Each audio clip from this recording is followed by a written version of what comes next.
S ನಮಸ್ತೆ, welcome to GS competitive content. ನಿನ್ನಿಂದ ನಾವು ಡಿ ದೇವರಾಜ್ ಅರಸು ಅವರಿಗೆ ಸಂಬಂಧಪಟ್ಟಂತ ಒಂದು ಜೀವನ ಆಧಾರಿತ ಪುಸ್ತಕದ ಬಗ್ಗೆ ಚರ್ಚೆ ಮಾಡ್ತಾ ಇದ್ವಿ.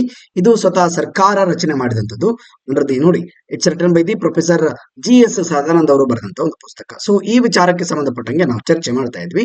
ಸೊ ಅದರಲ್ಲಿ ಇಲ್ಲಿ ಸಾಕಷ್ಟು ಮಾಹಿತಿ ಇದೆ ಇವರ ಒಂದು ಜೀವನ ಕುರಿತಾಗಿ, ರಾಜಕೀಯ ಕುರಿತಾಗಿ, ಮತ್ತೆ ಮುಖ್ಯಮಂತ್ರಿ ಆಗಿ ಇವರು ಮಾಡಿದಂತ ಸಾಧನೆಗಳ ಬಗ್ಗೆ ನೋಡಿ ಪ್ರತಿಯೊಂದು ಕೂಡ ಇಲ್ಲಿ ಇದಾವೆ.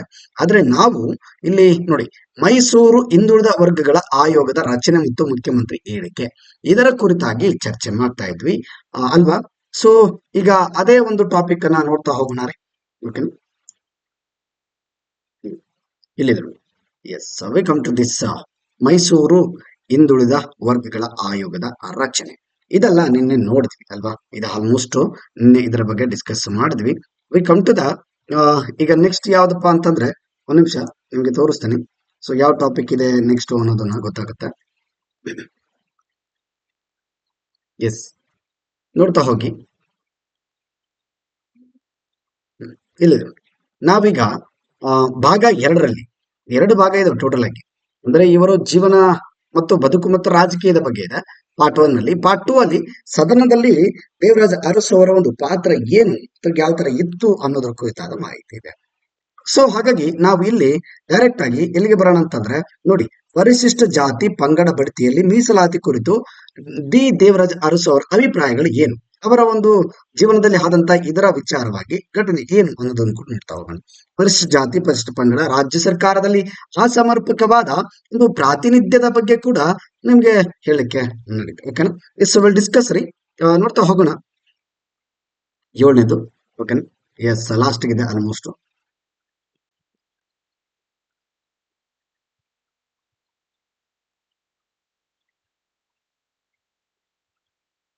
ತುಂಬಾ ವಿಚಾರ ಇದ್ದಾರೆ. ಎಸ್ ನೋಡಿ,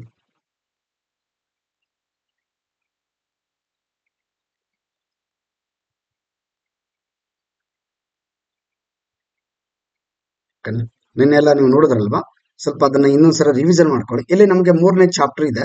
3ನೇ ಚಾಪ್ಟರ್ ಇರುವಂತದ್ದು ಇದರ ಕುರಿತಾದ ಮಾಹಿತಿಯನ್ನ ಓದ್ತಾ ಹೋಗೋಣ. Okay, yes let's begin. ನೋಡಿ, ಪರಿಶಿಷ್ಟ ಜಾತಿ ಪರಿಶಿಷ್ಟ ಪಂಗಡಕ್ಕೆ ಸಂಬಂಧಪಟ್ಟಂತೆ 2 ಮುಂದೆ ಇರಲ್ಲ, ಮುಂದೆ ಇಲ್ಲ. It's okay, it's good. Okay ನೋಡಿ,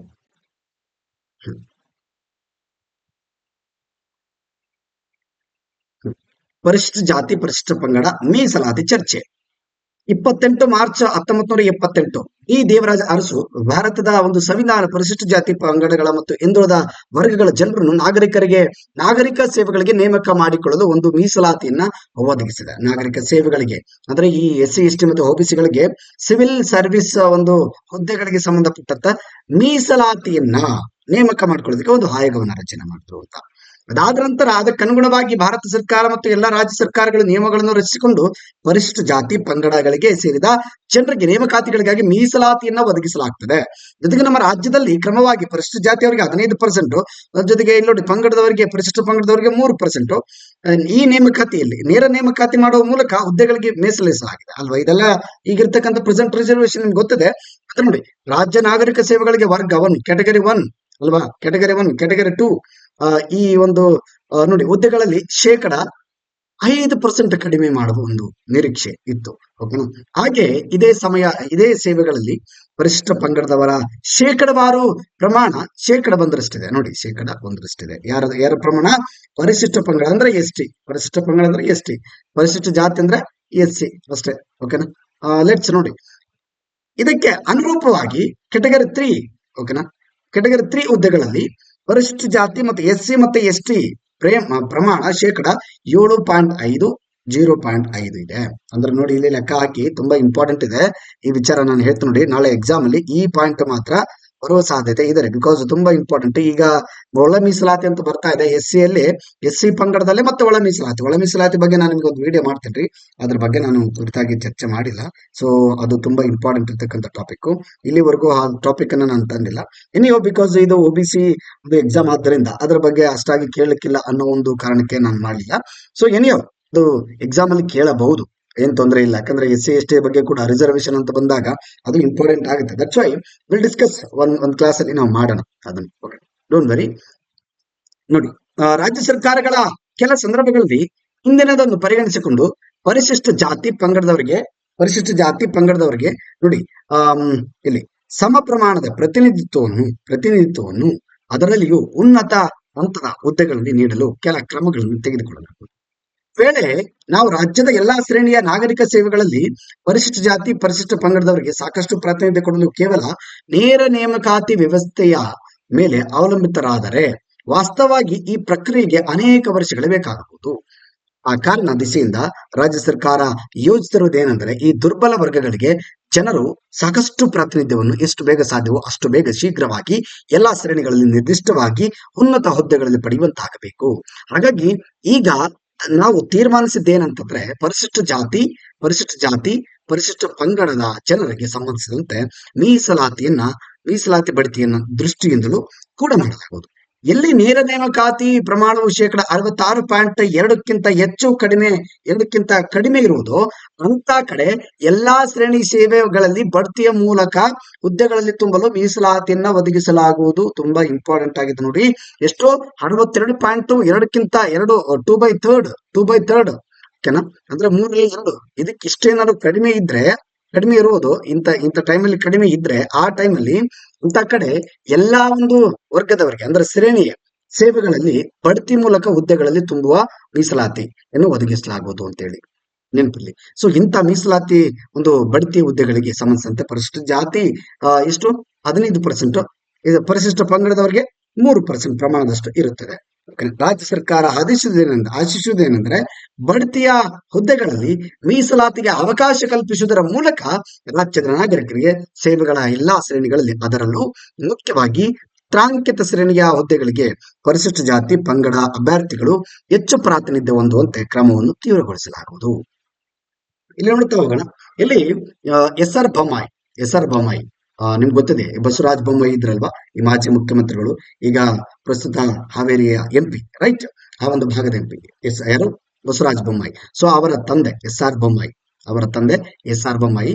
ನಾನು ಒಂದು ವಿಷಯದ ಬಗ್ಗೆ ಸ್ಪಷ್ಟೀಕರಣ ತಿಳಿಸಲು ಬಯಸ್ತೇನೆ. ಹೇಳ್ತಾರೆ, ಮೊದಲೇ ದೃಷ್ಟಾಂತವಾಗಿ ನೋಡಿ, ಸಂವಿಧಾನ 15ರಲ್ಲಿ ಪರಿಶಿಷ್ಟ ಜಾತಿ ಪರಿಶಿಷ್ಟ ಪಂಗಡದವರಿಗೆ ಬೇಕಾಗಿರುವ ಸರಿಯಾದ ಪ್ರಾತಿನಿಧ್ಯವನ್ನು ಕೊಡಲು ಸರ್ಕಾರ ತೆಗೆದುಕೊಂಡ ಪ್ರಸ್ತಾಪಿತ ನಿರ್ಣಯಕ್ಕೆ ನಾನು ಸ್ವಾಗತಿಸುತ್ತೇನೆ.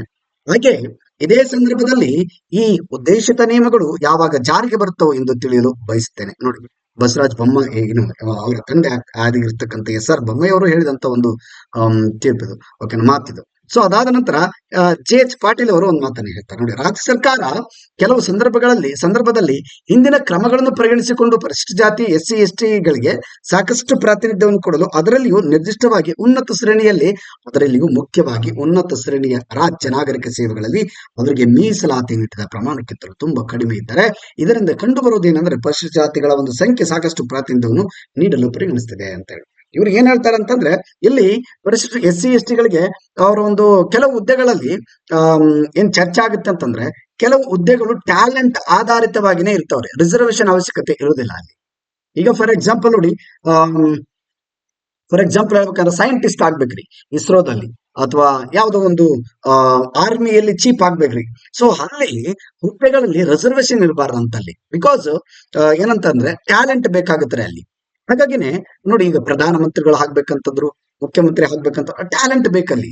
ಅಲ್ಲಿ ಕೂಡ ರಿಸರ್ವೇಶನ್ ಮಾಡಿದ್ರೆ ಒಂದ್ ಸ್ವಲ್ಪ ಏನೋ ಇಲ್ಲಿ ಆಡಳಿತದಲ್ಲಿ ಕುಂಠಿತ ಆಗುವ ಒಂದು ಉದ್ದೇಶ ಅಂತ ಹೇಳಿ ಸಾಕಷ್ಟು ಜನರ ಒಂದು ಅಭಿಪ್ರಾಯ ಇದೆ ಅಷ್ಟೇ, ಓಕೆನಾ, ಅಭಿಪ್ರಾಯ. ನೋಡೋಣ, ಈ ತರದ ಒಂದು ರಿಸರ್ವೇಶನ್ ಅಂತ ಈಗ ಸದ್ಯಕ್ಕೆ ಇಲ್ಲ. ಅಂದ್ರೆ ಏನು ಆ ಹುದ್ದೆಗಳು ಎಲ್ಲಾ ಹುದ್ದೆಗಳಲ್ಲೂ ಕೂಡ ರಿಸರ್ವೇಶನ್ ಅನ್ನೋದು ಇಲ್ಲ ರೀ. ಅಂದ್ರೆ ಈಗ ಅಂತ ದೊಡ್ಡ ಉನ್ನತ ಹುದ್ದೆಗಳಲ್ಲಿ ಅಲ್ವಾ, ಇಲ್ಲಿ ಕೂಡ ಅಷ್ಟೇ ನೋಡಿ, ನಾಗರಿಕ ಸೇವೆಗಳಲ್ಲಿ ಅವರಿಗೆ ಮೀಸಲಾತಿ ನೀಡಿದ ಪ್ರಮಾಣಕ್ಕಿಂತಲೂ ತುಂಬಾ ಕಡಿಮೆ ಇದ್ರೆ ಇವರು JH ಪಾಟೀಲ್ ಅವರು ಹೇಳ್ತಾರೆ ಇದನ್ನ. ಎಸ್, ನೋಡೋಣ. ಇನ್ನು ಎಸ್ ಆರ್ ಬೊಮ್ಮಾಯಿ ಮತ್ತೊಂದು ಹೇಳ್ತಾರೆ, ಓಕೆನಾ. ನಾನು ಮತ್ತೊಂದು ವಿಷಯದ ಬಗ್ಗೆ ಸ್ಪಷ್ಟೀಕರಣ ತಿಳಿಯ ಬಯಸುವೆ. ಅದೇನೆಂದ್ರೆ, ಸರ್ಕಾರದಿಂದ ಮಾಡಲ್ಪಟ್ಟ ಸೂಚಿತ ನಿಯಮಗಳು ಕೇವಲ ಪರಿಶಿಷ್ಟ ಜಾತಿ ಪರಿಶಿಷ್ಟ ಪಂಗಡದವರಿಗೆ ಅನ್ವಯಿಸುವುದೇ ಅಥವಾ ಆವನೂರು ಆಯೋಗದ ಅನ್ವಯ ವ್ಯಾಖ್ಯಾನಿಸಲಾದ ಹಿಂದುಳಿದ ವರ್ಗಗಳಿಗೆ ಕೂಡ ಅನ್ವಯ ಆಗುತ್ತದೆ? ಆವನೂರು ಆಯೋಗ ಇದೆ ಅಲ್ರಿ, ಸೊ ಆವನೂರು ಆಯೋಗದ ಬಗ್ಗೆ ಮಾತಾಡ್ತಾರೆ ಅವರು. ಈ ಪ್ರಯೋಜನವನ್ನು ಹಿಂದುಳಿದ ವರ್ಗ ಜನರಿಗೂ ಕೂಡ ದೊರೆಯುವಂತೆ ವಿಸ್ತರಿಸಲು ನಿಟ್ಟಿನಲ್ಲಿ ಸರ್ಕಾರ ಏನಾದರೂ ಯೋಚಿಸಿದೆ ಎಂಬುದನ್ನು ತಿಳಿಬಹುದೇ ಅಂತ ಅವ್ರು ಮಾತಾಡ್ತಾರೆ. ಇದೆಲ್ಲ ಸದನದಲ್ಲಿ ಆಗುತ್ತಾರೆ ಮಾತುಕತೆ ಚರ್ಚೆ, ನೋಡ್ತಾ ಹೋಗಿ. ನೋಡಿ ಇಲ್ಲಿ ಇನ್ನೊಂದು ತುಂಬಾ ಇಂಪಾರ್ಟೆಂಟ್ ನೋಡಿ.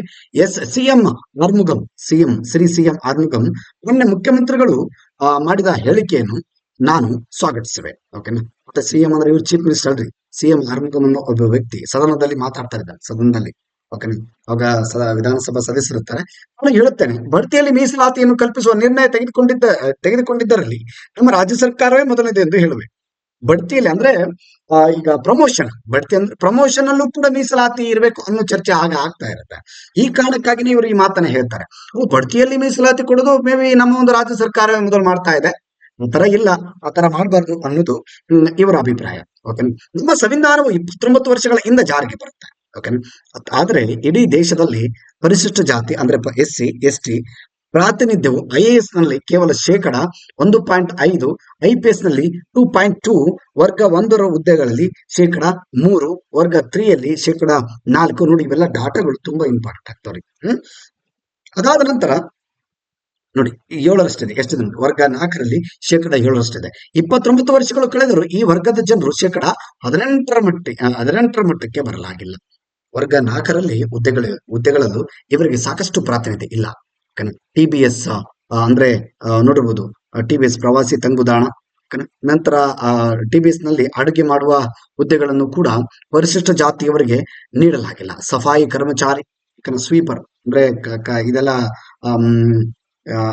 ಇದು ಬೆಳಿತಾರೆ ನೋಡಿ, ಕಸ ಬೆಳೆಯೋದಾಗಿರ್ಬೋದು, ಸ್ವಚ್ಛ ಮಾಡೋದು. ಓಕೆ, ಸ್ವಚ್ಛ ಮಾಡೋದು.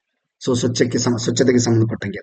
ಆಮೇಲೆ ಹುದ್ದೆಗಳನ್ನು ಹೊರತುಪಡಿಸಿ ಇತರ ಯಾವುದೇ ಹುದ್ದೆಗಳಲ್ಲಿ ಸಾಕಷ್ಟು ಒಂದು ಪ್ರಮಾಣದಲ್ಲಿ ನೀಡಲಾಗಿಲ್ಲ. ಯಾವಾಗ ಶ್ರೀ ಜಗಜೀವನ್ ರಾಮ್ ಕೇಂದ್ರ ರೈಲ್ವೆ ಖಾತೆ ಮಂತ್ರಿಯಾಗಿದ್ದರು, ಆಗ ಅವರು ಬಡ್ತಿ ಮೀಸಲಾತಿಯನ್ನು ನೀಡಬೇಕು ಎಂಬ ಅಂಶವನ್ನು ಮಾಡ್ತಾರೆ. ಬಡ್ತಿ ಮೀಸಲಾತಿ ಯಾರು? ಜಗಜೀವನ್ ರಾಮ್ ಯಾರ್ರಿ?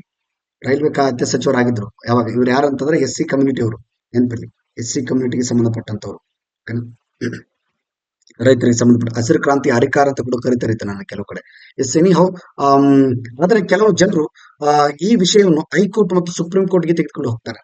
ಈ ಬಡ್ತಿ ಮೀಸಲಾತಿ ಕೊಡಬೇಕೋ ಬೇಡವೋ ಅನ್ನೋ ಒಂದು ವಿಚಾರಕ್ಕೆ ಸಂಬಂಧಪಟ್ಟಂಗೆ. ಮತ್ತೆ ಇಲ್ಲಿ 16 ಭಾಗ ಆರ್ಟಿಕಲ್ 16 ಉಪವಿಧಿ 4 ಬರುತ್ತೆ ನೋಡಿ, ನೆನಪಿರ್ಲಿ.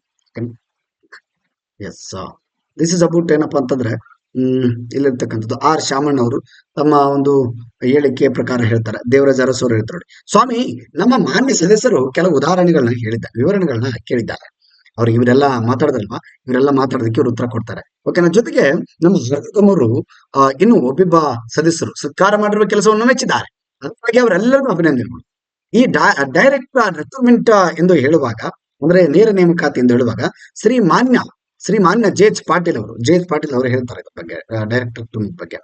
If you have to ensure adequate representation ಅಂದ್ರೆ ಇದರ ಅರ್ಥ ಏನು ಎಂದು ಕೇಳಿದ್ದಾರೆ.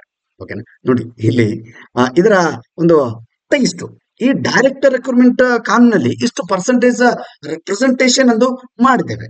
ಓಕೆನಾ. ಈ ಇಂತಿಷ್ಟು ಪರ್ಸೆಂಟೇಜ್ ಜನರಿಗೆ ನಾವಿಲ್ಲಿ ರಿಕ್ರೂಟ್ಮೆಂಟ್ ಅನ್ನ ಮಾಡ್ತಾ ಇದ್ದೀವಿ.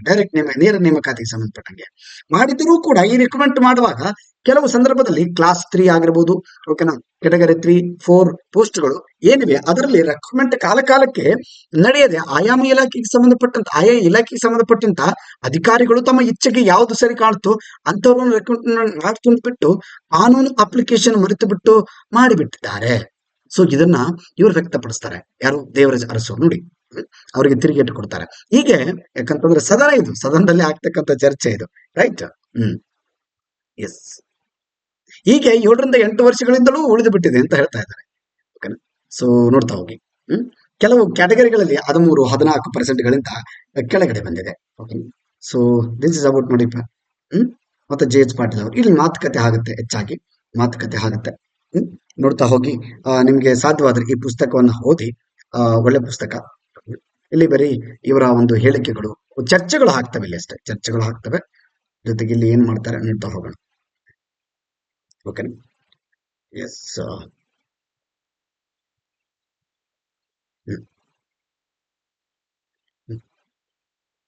ನೋಡಿ, ನಮ್ಮ ಈ ದೇವರಾಜ ಅರಸು ಅಂದ್ರೆ ಮುಖ್ಯಮಂತ್ರಿಗಳು ಕೊನೆಯದಾಗಿ ತಮ್ಮ ಮಾತನ್ನ ಹೇಳ್ತಾರೆ.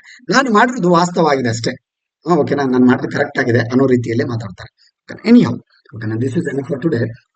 ನಾವು ನಾಳೆ ಮತ್ತೆ ಇನ್ನೊಂದು ಟಾಪಿಕ್ ಅನ್ನ ಚರ್ಚೆ ಮಾಡೋಣ. ಪರಿಶಿಷ್ಟ ಪಂಗಡಗಳಿಗೆ ಪ್ರಾತಿನಿಧ್ಯದ ಬಗ್ಗೆ. 30 ಮಾರ್ಚ್ 1978 ಏನಾಯ್ತು ಸದನದಲ್ಲಿ ಇದ್ರ ಕುರಿತಾಗಿ ನೋಡಿ ತುಂಬಾ ವಿಚಾರಗಳಿದಾವೆ, ಇವುಗಳನ್ನ ಡಿಸ್ಕಸ್ ಮಾಡ್ತಾ ಹೋಗೋಣ. ಇದಿಷ್ಟು ಇವತ್ತಿಗೆ ಸಾಕಾಗ್ಲಿ. ನಾಳೆ ನಾನು ಮತ್ತೆ ಡಿಸ್ಕಸ್ ಮಾಡ್ತೇನೆ. ಕೋಟದ ಬಗ್ಗೆ ಮಾತಾಡ್ತಾರೆ. ಓಕೆನಾ? ಎಸ್. ಥ್ಯಾಂಕ್ ಯು ರೀ. ನಿಮ್ಮ ಫ್ರೆಂಡ್ಸ್ ಕೂಡ ಶೇರ್ ಮಾಡಿ. HK ಒಂದು ಎಕ್ಸಾಮ್ಗೆ ಸಂಬಂಧಪಟ್ಟಂಗೆ ಇದು ತುಂಬಾ ಯೂಸ್ ಆಗುತ್ತೆ ರೀ ಡೆಫಿನೆಟ್ಲಿ. ಓಕೆನಾ? ಎಸ್. ಥ್ಯಾಂಕ್ ಯು ರೀ.